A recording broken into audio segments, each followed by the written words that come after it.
The exercise period for the men from death row. A half hour each day, around and around, and then back to their cell to wait for tomorrow. 8 men awaiting execution. Murderers, thugs, incurable enemies of society. 7 of them wait with a stolid acceptance of the inevitable. The 8th does not. He cannot. He doesn't understand the events that brought him here, and neither does anyone else. But they happened. They were quite impossible. But they happened. You see, each of us is brought up from a tiny child to believe and to rely only upon the evidence of our 5 senses. Now, that's the trouble.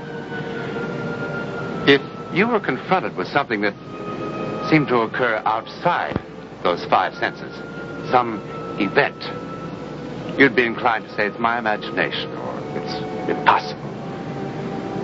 But if that something were so important that your life depended on it, William Cooper, murderer, did not reject it. He couldn't. His destiny...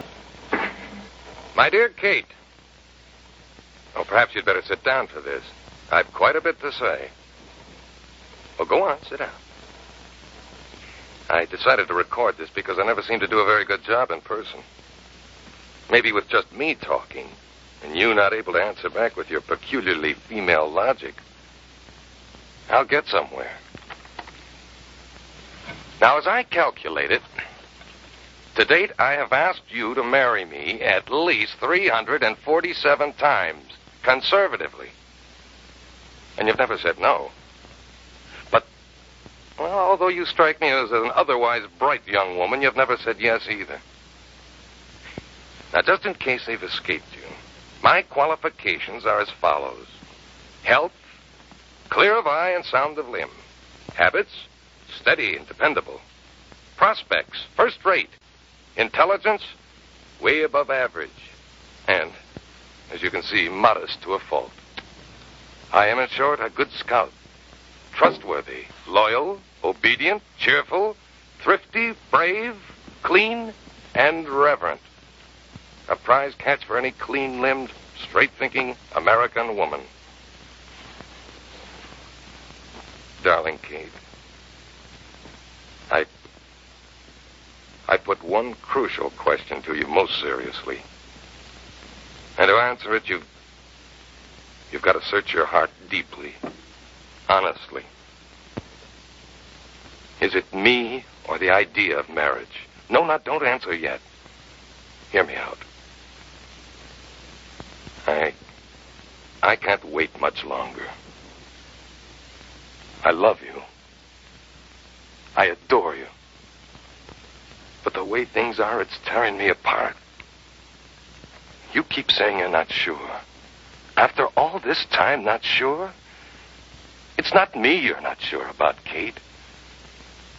I suppose I could figure out a life without you. And if I were sure you were able to fall in love with anyone and didn't love me, but I really don't believe that's it. And I think in your heart you know the real trouble as well as I do. Katie, I'm fighting a ghost, and that's not a fair fight. I'm not going to ask you again. I mean it. You're not being honest with either one of us. Look, Kate, I'm sure he was a great guy. And I'm sure your 2 years of marriage were perfect. But he's dead, Kate. You don't know that he's dead. Nobody does. Well, face it. The Navy didn't say missing. They said dead. They said presumed dead. I don't presume it. You don't? You don't, or you don't want to? Look, when a man goes down in the middle of the Pacific, thousands of miles from any land, and they only find wreckage, and 3 years pass. Sure. Write him off. Draw a line through his name and make believe that he never existed. That's the thing, isn't it? You think loving someone else, being happy without Jim, is somehow disloyal. It isn't that you don't know in your bones that he's dead and gone. It's disloyal. You're confused, Kate. And your confusion is ruining both our lives. Please. Please, Fred, just leave me alone.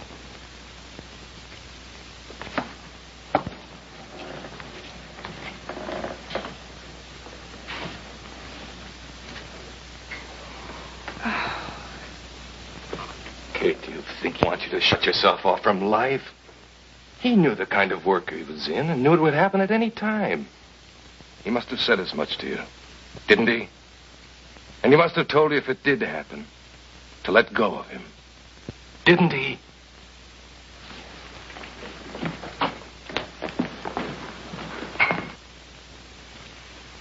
Or is it that you're afraid of loving again? Afraid of losing again? Please, Fred, leave me alone. Please, just leave me alone. Kate, you are alone. All alone.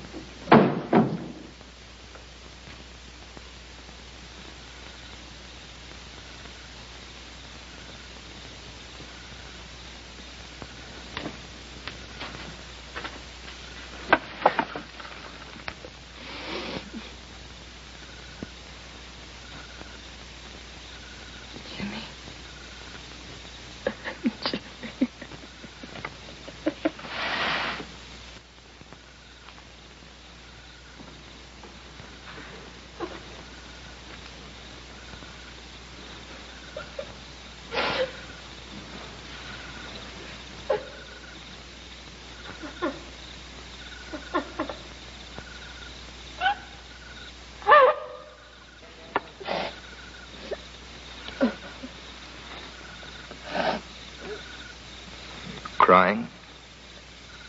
Not on a beautiful night like this. Did something frighten you? I bet I know. You're lonely. Oh, this kind of a night with the moon going in and out behind clouds. It sort of gives you a funny feeling inside. Restless. You know what I mean.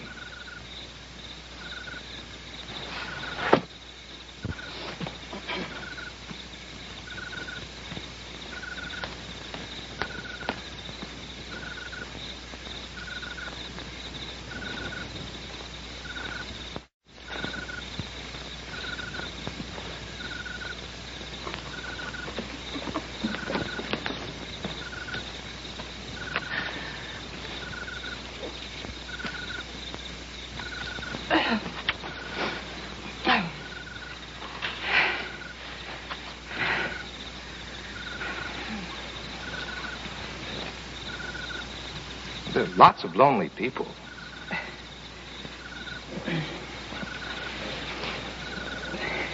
I'm lonely, too. Please.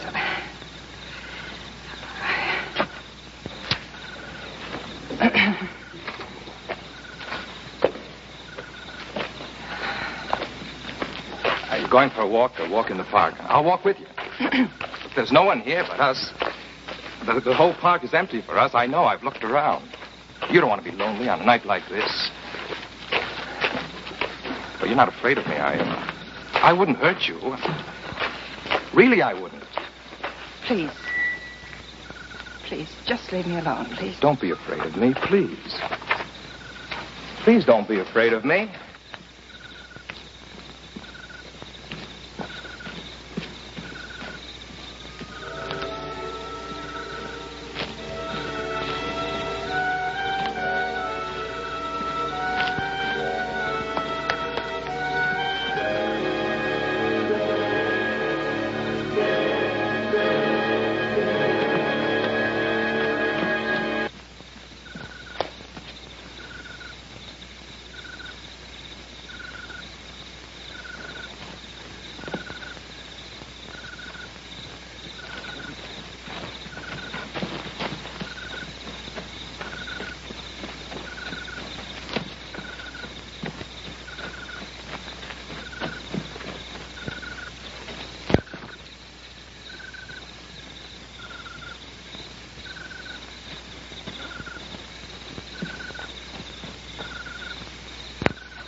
You are scared.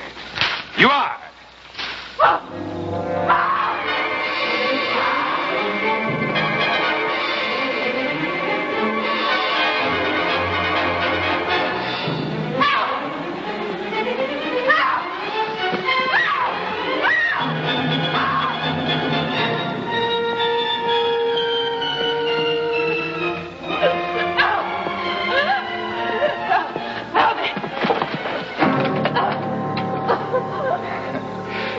There's just the two of us. Nobody to cause any trouble. It's perfect, don't you see? It's perfect. That's my girl. That's my girl. Don't scream. It's all right. There's no one to hear it, no one to enjoy it but us. Go on, scream. Oh, Jimmy. Help me, Jimmy. Oh, Jimmy, help me, help me, help me. Please help me. Jimmy, help me, help me. Help me. Oh, Jimmy.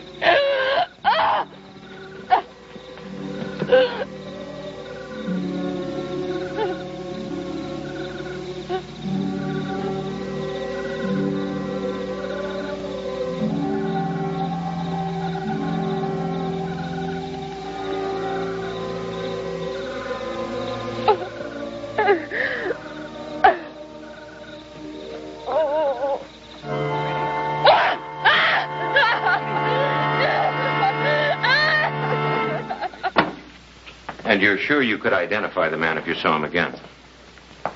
Yes, of course. And the description of the clothes and so on, you don't want to change any of that? No. Why should I? Well, your story of how he suddenly turned tail and ran off, well, it doesn't quite add up, does it? What doesn't add up? I told you everything yesterday, just the way it happened. Well, have you seen the papers this morning? No. Well, a woman was attacked and murdered in that park last night.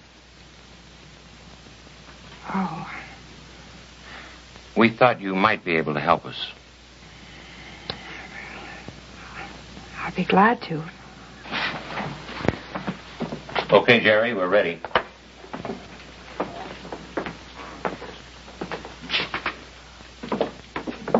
We picked up a few suspects. I want you to have a look at them. All set? Yes, sir.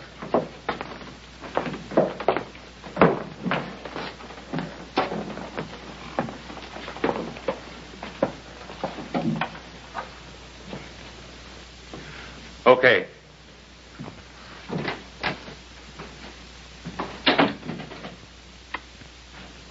Okay?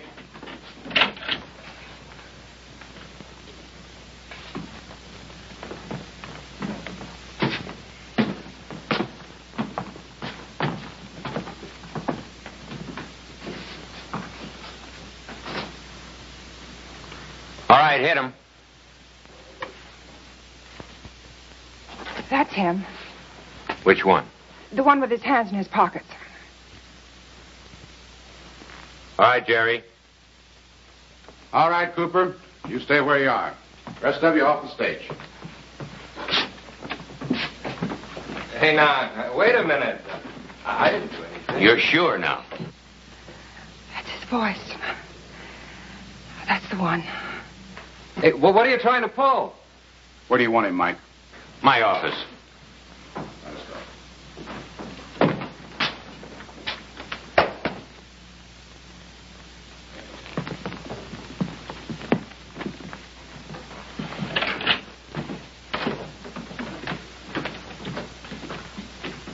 Any objections to facing him again? Not here. All right, fine.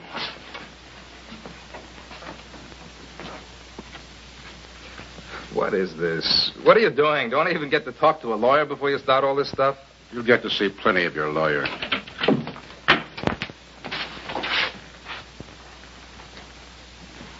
All right, let's get on with the inquisition. Well, the newspapers are going to hear about this when I get out of here. You believe me. Did you ever see this young woman before, Cooper? No. That's funny. She's seen you the night before last in the park. She couldn't have. Why not? Because I wasn't there. Where were you? taking a ride in the country. Alone? No, I had a girl with me. What was her name? How do I know? I picked her up. Well, we'll go into that later if we have to. I don't think we will. Look, what are you going to do with my hair and fingernails? I don't understand that. You still insist you've never seen this young woman before? Look, I don't think you got a right to do this sort of stuff until I first talked to my lawyer.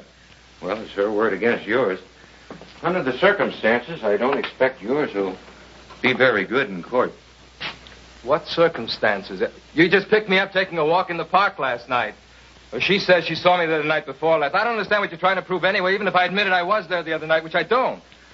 Well, it won't matter one way or the other. I was just curious. We'll have a statement ready for you to sign in a few moments. Statement? Oh, look, you've got nothing on me, because there's just nothing to have. The dead woman had a few of her murderer's hairs clutched in her hand, and there were deep scratch marks on her face and her throat. Your hair and the material from your fingernails are under the microscope in the lab for comparison. You can't prove anything from hair. Then why are you lying about being in the park the night before last when she saw you?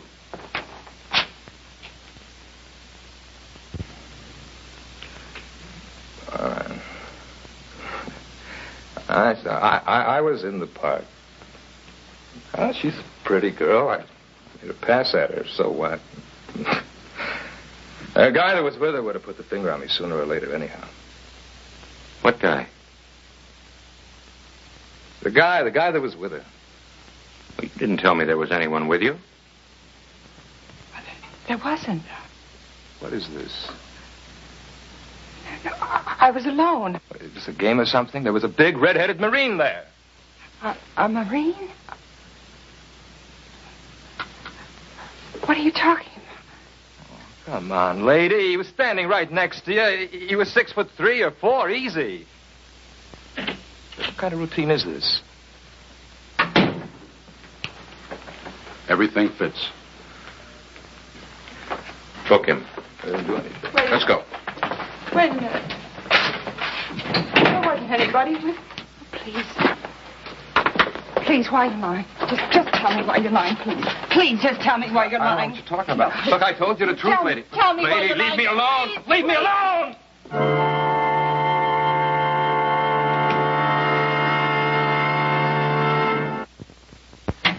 What now? Mrs. Maxwell wants to ask you a few questions. Who says I've got to answer?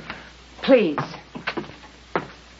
Now, the man you say you saw beside me in the park. Oh, lady, are you on that please, again? Please, just look at this picture. Yeah, that's him, the guy who's in the park. So what? No, but that's my husband. I don't care if that's Listen, your his husband. plane crashed in the Pacific 3 years ago, and he's dead. I don't know anything about that. All I know is that he was there in the park. Him. Can I go now? Well, why not?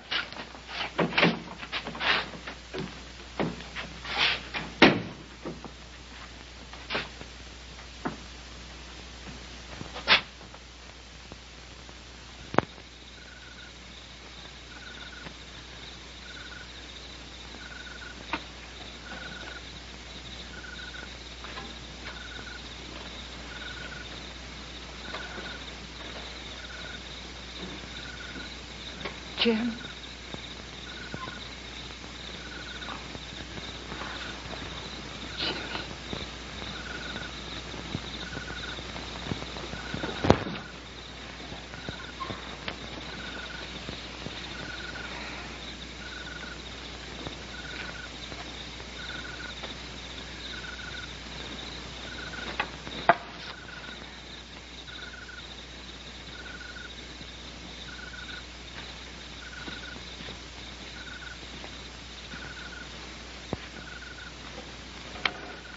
Kate, I read about you tonight in the paper. I tried to reach you. Finally, I tried the police. I talked to that Lieutenant Walton. I kind of had a feeling you'd be here tonight. They tell you what happened? Yes. Cooper swore that he saw Jim. Do you understand that? No, dear. There's so many things I don't understand. The important thing is, what does it mean to you?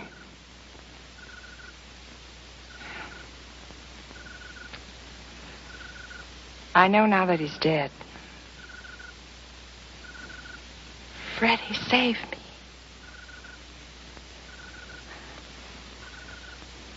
Why didn't he let me see him? You didn't see him, perhaps because you didn't need to see him. But save you for what, Kate? To go on living a life all alone? No. No, not alone. Not anymore.